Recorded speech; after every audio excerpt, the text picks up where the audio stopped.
What's going on, guys? Welcome to another edition of Gear Breaker Nation, where we give excellent assessment and reviews. And in this video, we're going to do the spoiler review for Spectre. Now, if you hadn't seen my spoil-free review, go check it out. It's there. Get my opinions on it and why some of the things I didn't like about it. But this video, I'm going to touch up on it a bit more. Now, let's get on to the review. Now, Spectre finds Bond, who's sitting here trying to find... I'm not really sure what he's trying to do. Okay, M ends up leaving Bond a message talking about kill a specific person. So Bond is kind of going behind the scenes, outside of the books, trying to find to kill this one person. And I thought that was pretty cool because not only does it kind of harken back to Skyfall, it's a great way of connecting Skyfall, and it also kind of gives a bit more context to M's character too. So I thought that was pretty cool, and I like the fact that Bond kind of keeps this a secret and it's all to him because it feels more personal to him, especially going off the relationship that's been bounced back and forth in Skyfall with between him and M. So I think that was a pretty cool, that was a pretty good way of establishing how how this kind of connects with that movie. Now, this movie does attempt to try to connect to the other movies. In some instances it works, in some instances it don't. Mr. White, who was in Casino Royale and in Quantum of Solace, does make a bit of a return, and it does feel authentic. It actually makes sense.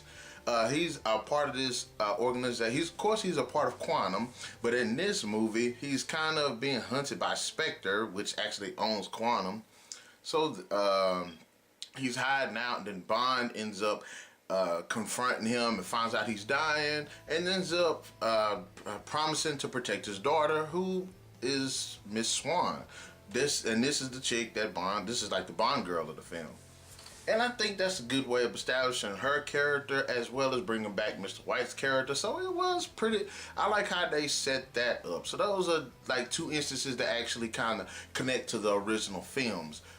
Another aspect of the film that I think, this is the aspect of the film I thought kind of hit the mark, but I didn't think it actually hit the mark, was, okay, Waltz is the bad guy of the film, and he's the head of Spectre. Now, Spectre was, I guess, employed, Lashif from the first one, Green from the second one, and Mr. White was a part of the organization also, I believe, and even Raul Silva from Skyfall was a part of this organization. So I felt like that actually kind of fit a bit. It kind of made more sense that you have this big corporation that's kind of housing a bit for these all smaller organizations and individuals and specifics like that. So I thought that actually was pretty cool.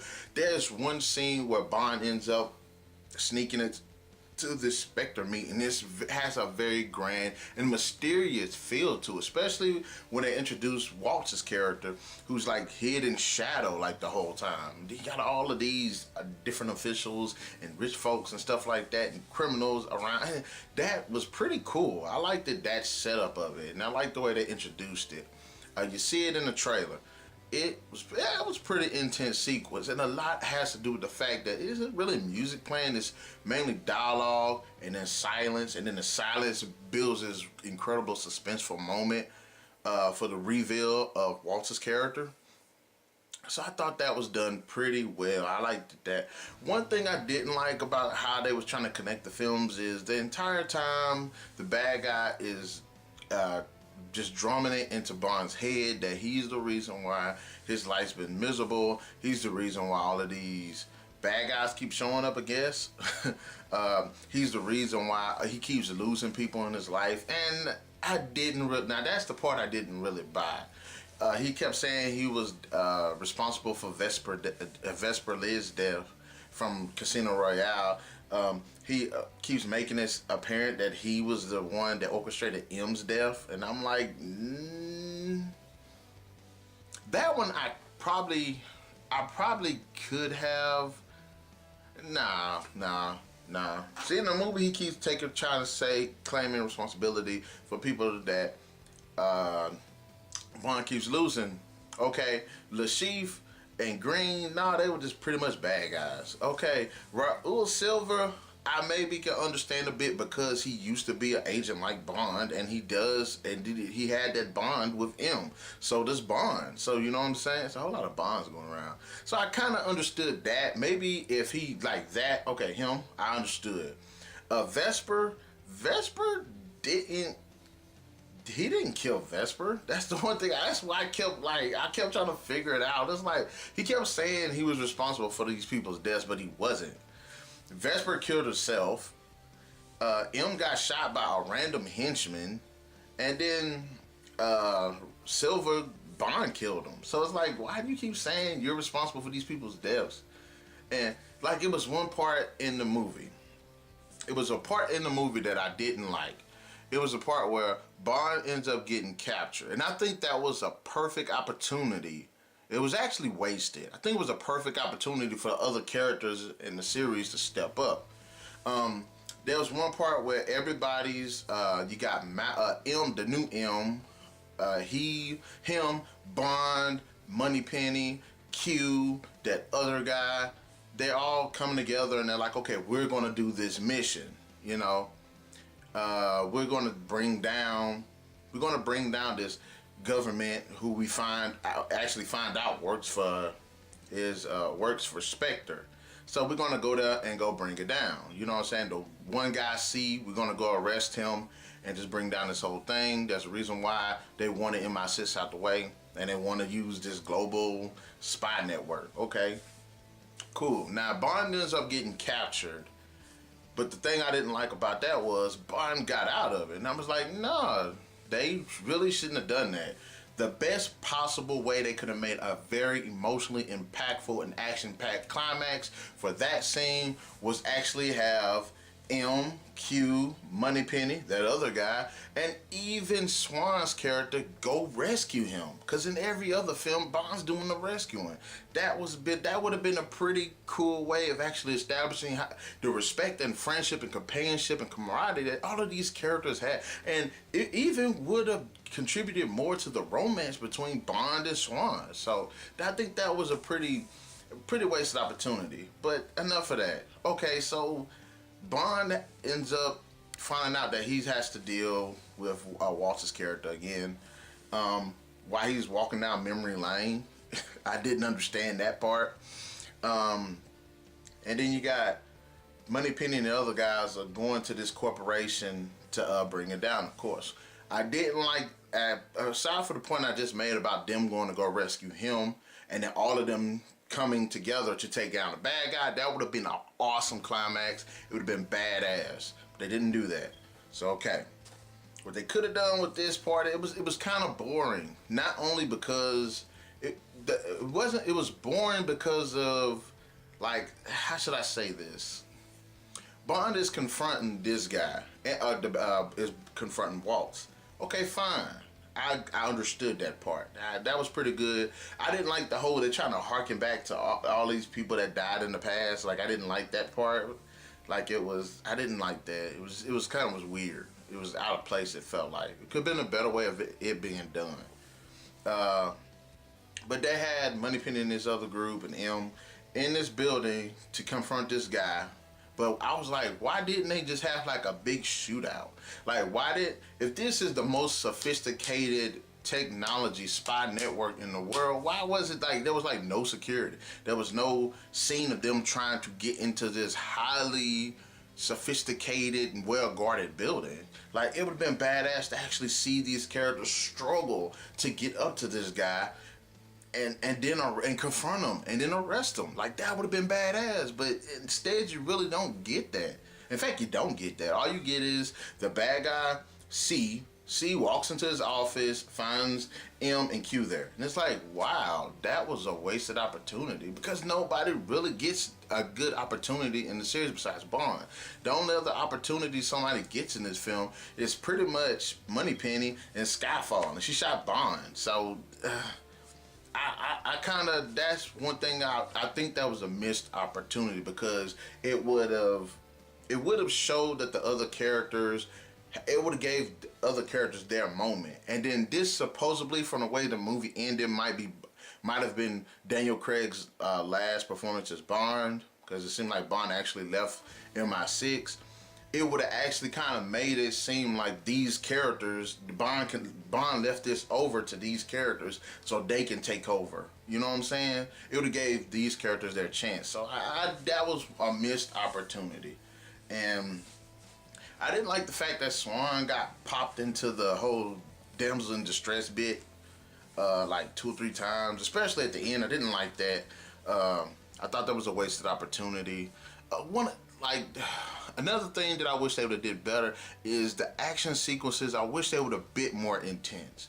Now you do have the train scene where Bond is fighting with Mr. Hinks, who is Batista, and Batista is just beating his ass. I thought that you could tell that Bond was struggling. This guy was just a beast. Now that I thought that was pretty cool. Even with Swan's help, they barely beat this guy.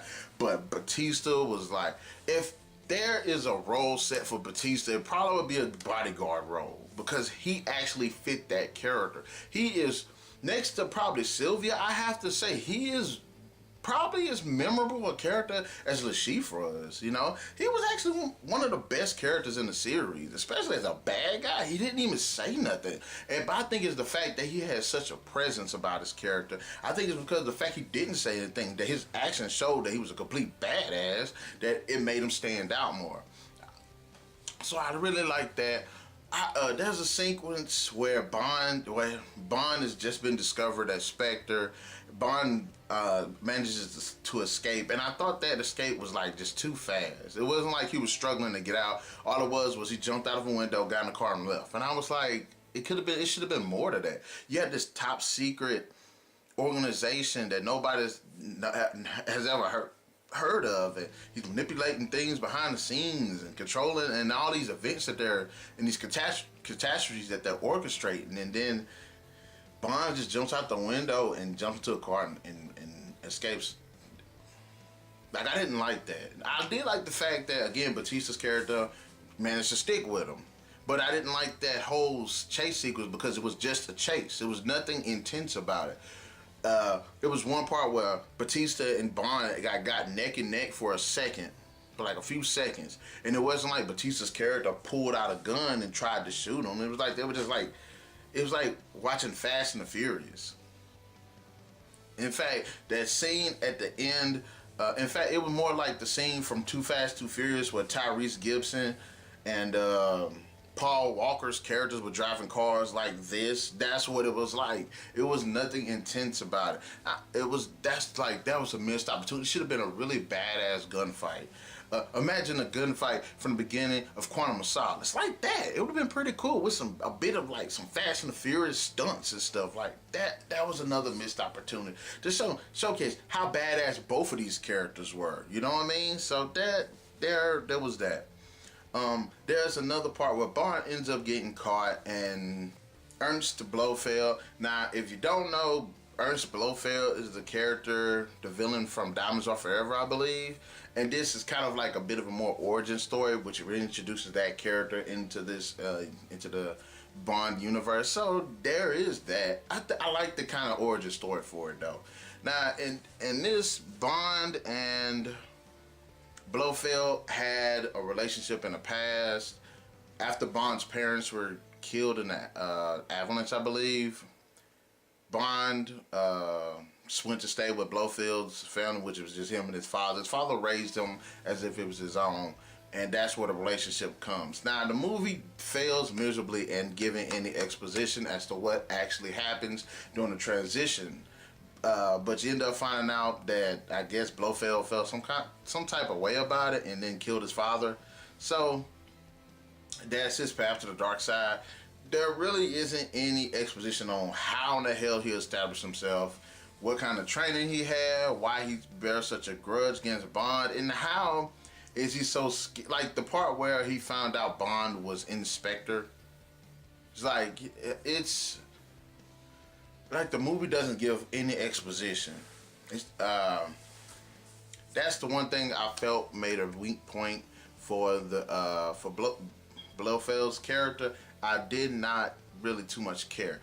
Waltz did a fantastic job as the character, and I enjoyed his scenes, but there was really nothing to the character. There was no driving motivation. There was nothing for me to fully connect with him on. There was nothing really besides his relationship with Bond. It was not. It wasn't a struggle. Now, with the character of Sylvia and Bond, you can kind of see that there's this certain kind of relationship that they have. Both of them both worked for MI6. Both of them was secret agents in the field. Both of them actually cared about M and seen her as a motherly figure. So there's that connect. And even though you can see Waltz and Bond kind of have this kind of Blofeld and Bond have this kind of relationship, it really doesn't. The movie really doesn't too much emphasize it enough to make it worth caring about. So there is that bit. I think the film was trying to be personal, a bit personal when it comes to Bond's quest with Blofeld, but I don't think it hit the mark, especially with that climax where he's walking down through this building and there's all these like red streamers and strings everywhere and these photos of Lashif and Green and M and Silva. Like that's not how that's not how you would torture somebody if emotionally, if you were going to do that, you know. Okay, Bond and Swan. Swan initially does not like Bond, and I think that was good. And it also made her a pretty good, strong female character, female lead character. And throughout the the movie, they end up starting to like each other and even supposedly falling in love. But it really, by the end of the movie, it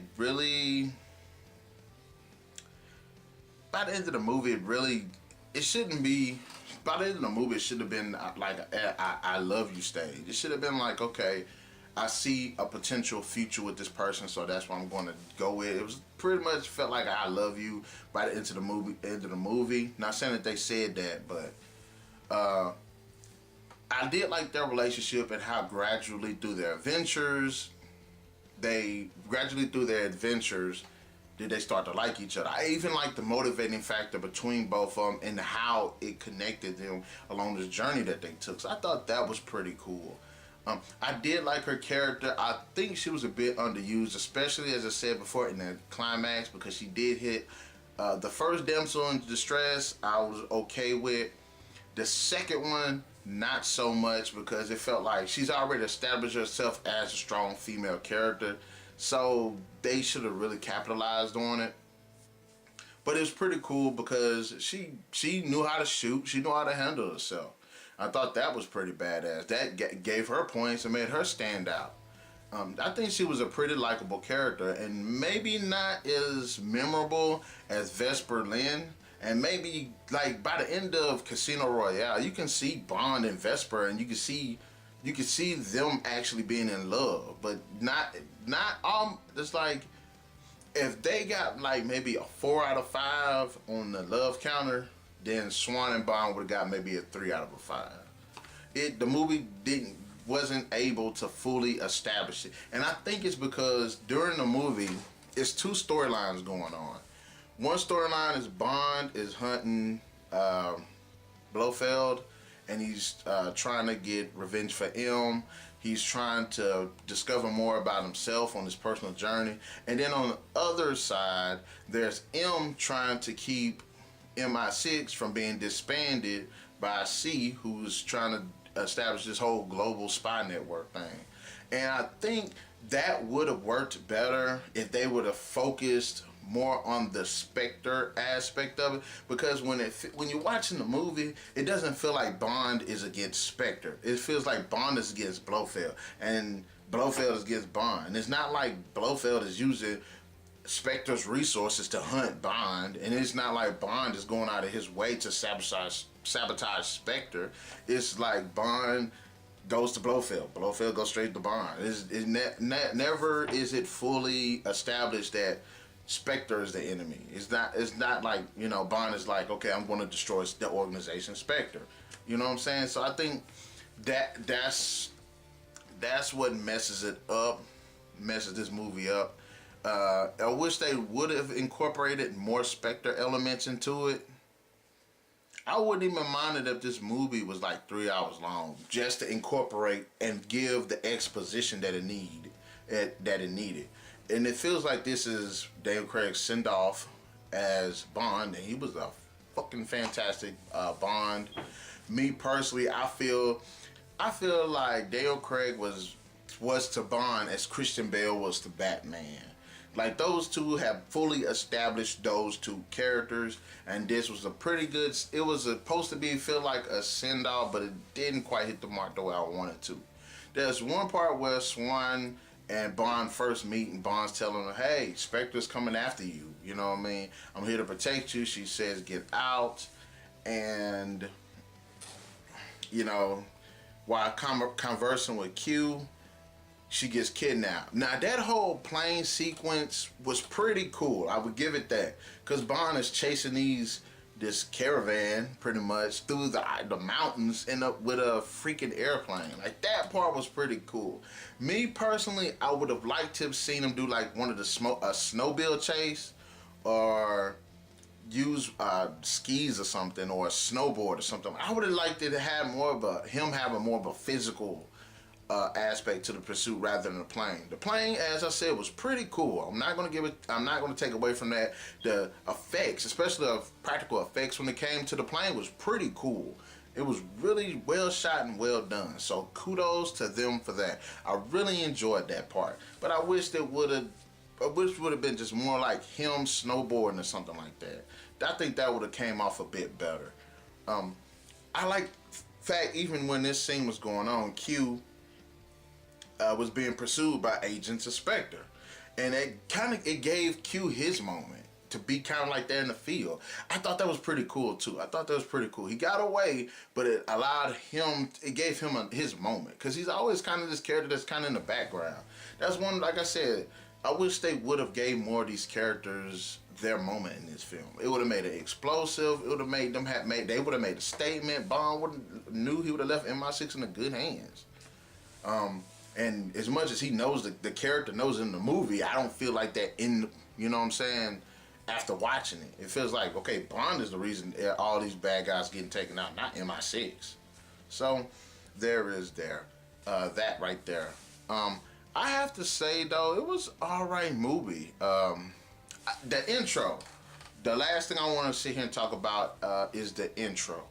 The intro was pretty cool. Like, the first part of it. The camera is following this one bad guy, and then it starts panning over to Bond, and you follow Bond as he's going through this celebration, this parade, and goes into this hotel and into this elevator, into this room, and he undresses, and he goes outside and starts walking down this rooftop, and it's like all one shot. One beautifully well choreographed shot. Everything about it was done really well. The music helped make it badass. The way the scenery was pretty badass. The pacing of it was badass. That right there was like one of the best moments of the freaking movie. Next to the whole train fight. That right there was like really awesome. So there was that. Now, what happens after that, that's when it becomes a bit, okay. Bond ended up shooting this building. Something, I don't know what he shot in the building, but it exploded. The building fell. I would have liked to see more.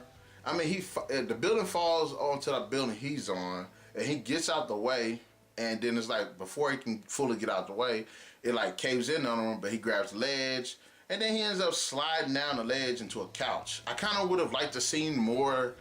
Like, see, like, that's a moment right there. Like, that's one of the moments where it was like, it felt so safe. Like, okay, the building fell out, and he fell on the chair, and he just walked out what was left of the building. I would have liked to see the building structure become more unstable and him trying to escape. That would have been pretty cool.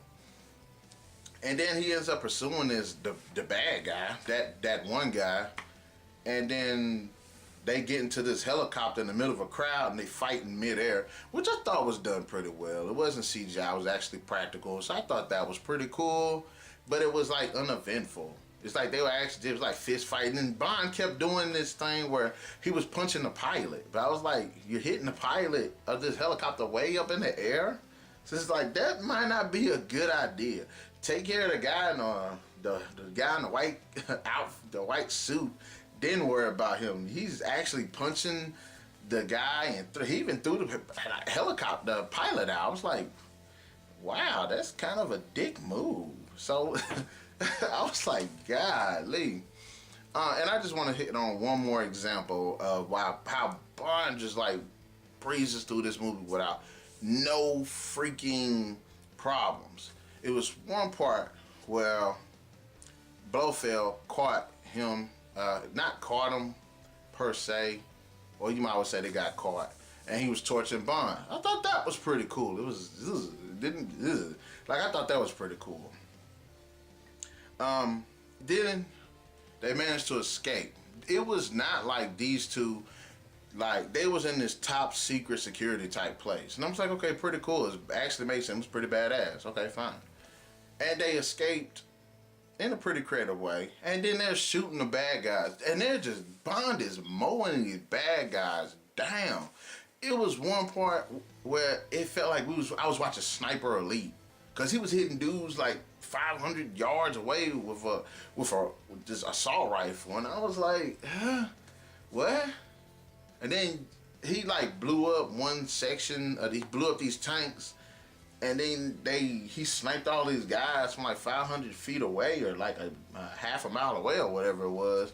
Got into a helicopter, and then the whole place blew up. And I was like, wow, that was quick. I wanted to see it be more drawn out, like they don't know what place to go, something like that. But it was like, okay, they blew the room up, they ran outside, they shot all the guys, got in the helicopter, and they left. And that was like within like 4 minutes. I was like, wow, I would have liked to see a good 10-15 minute expose on that, but I don't know. Anyway, guys, this is my spoiler review for Spectre. It was an alright movie. If you watch the review, I end up giving a 3 out of 5. I feel like that's a well justified rating. I did have enjoyment with it, even though it was disappointing, and there were so many moments that were missed and could have been a lot more emotionally impactful and more exciting. So, guys in the comment section below, tell me, have you seen Spectre? What did you think about it? What was your favorite part of the movie? And what do you think about this spoiler review? And remember, guys, I'll catch you, and to the next edition of Gear Breaker Nation, keep those gears turning.